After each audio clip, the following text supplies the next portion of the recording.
Hey everyone, Tim Schofield here. It's time to do a video on the top 5 features of the new Samsung Galaxy Fold. I need just a little bit more time to get a full review of this, and I'm really excited to review it. Be sure to click that subscribe button so you're notified. However, it's time to check out what I feel are the top 5 best features of this foldable phone. Let's go ahead and get started.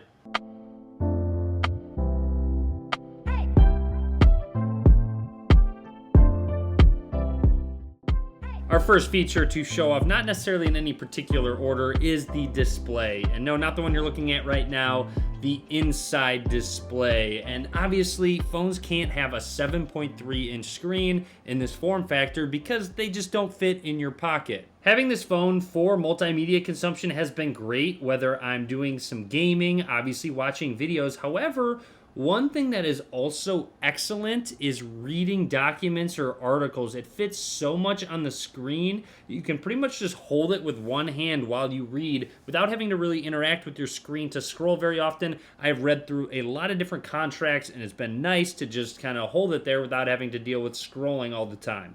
While viewing some videos, you do get black bars at the top and bottom because of the aspect ratio. Now, it's still larger than just about any phone screen when consuming this content. YouTube doesn't let you. However, on Netflix, you can actually pinch into zoom and it will crop the video, so you will get some parts of the video cut out. However, some of the content that I watch, I actually don't mind it being cut out, so you can really take advantage of that full screen. Yes, you do have a crease in the middle of the display, which is way more prominent when you have an all-white display or an all-black display. So when I'm consuming content, it's really not that big of a deal. And yes, if you want to have a foldable phone, you're pretty much going to have a crease in the display at the moment. So I'm totally okay with it having that to have the functionality of a foldable phone. Now you have to remember, this is one of the first phones that has a screen that you can fold. And I've already gone on a road trip and taken a flight to New York.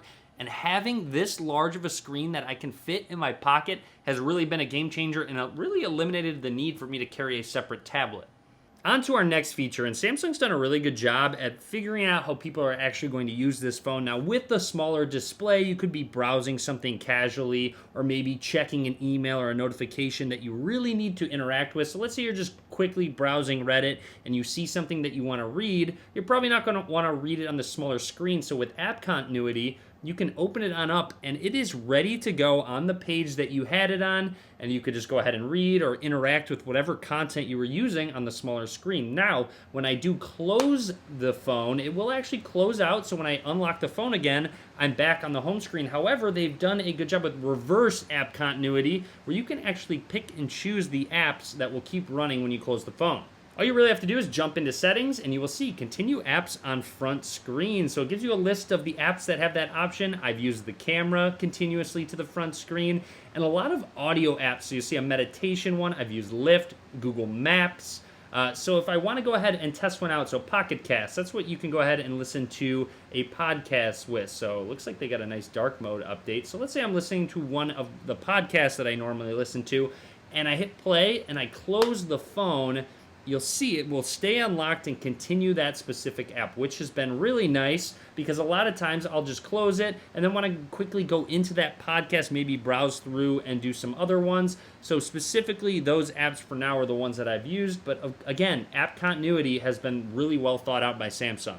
Our next feature is a quick one. However, it's extremely important, and that is battery life. On a foldable phone, you're going to be using it more, consuming more media with a larger display to power, and I've actually been very impressed with battery life. So I've actually used this quite a bit so far today, and it's at 40% battery, and it's already at 4 hours screen on time. So as you can see, I'm using it a lot. I'm gaming, I'm watching videos, and it really does get me through a full day. Even like I said, when I go ahead and go on a road trip, it has outperformed my expectations. You might have noticed throughout this video, but folding and unfolding this phone is extremely satisfying. However, I do hold off on excessively doing it other than the usage of this phone, just to kind of preserve the build quality of it. Our next feature is the ability to multitask, especially on such a large display, and Samsung's done a good job with their software. All you really need to do is a quick swipe from the right. You can do that while in landscape or portrait mode, and let's say you're on the bus watching this specific YouTube video, you can customize the quick apps that do show up on the right.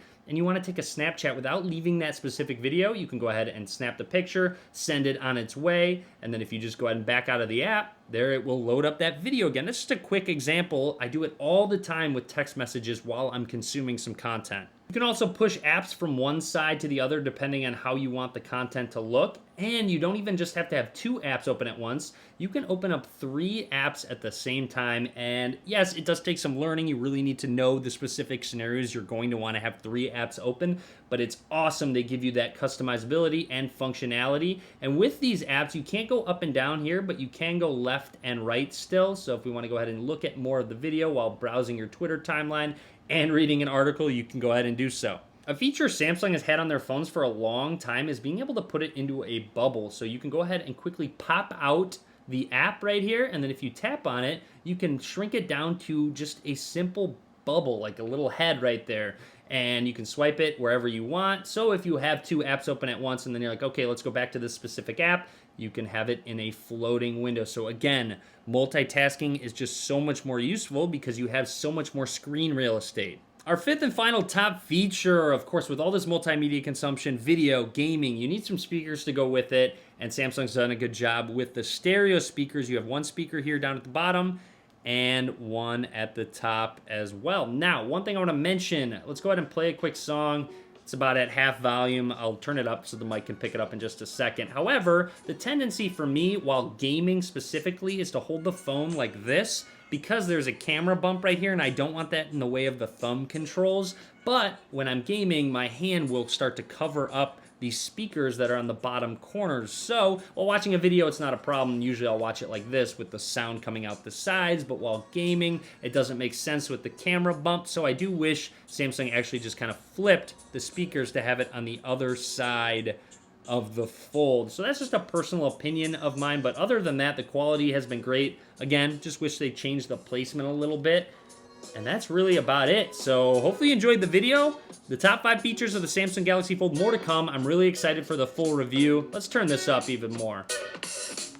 Be sure to follow on social media. I'll link to it all down in the description. And as always, guys, thank you very much for watching.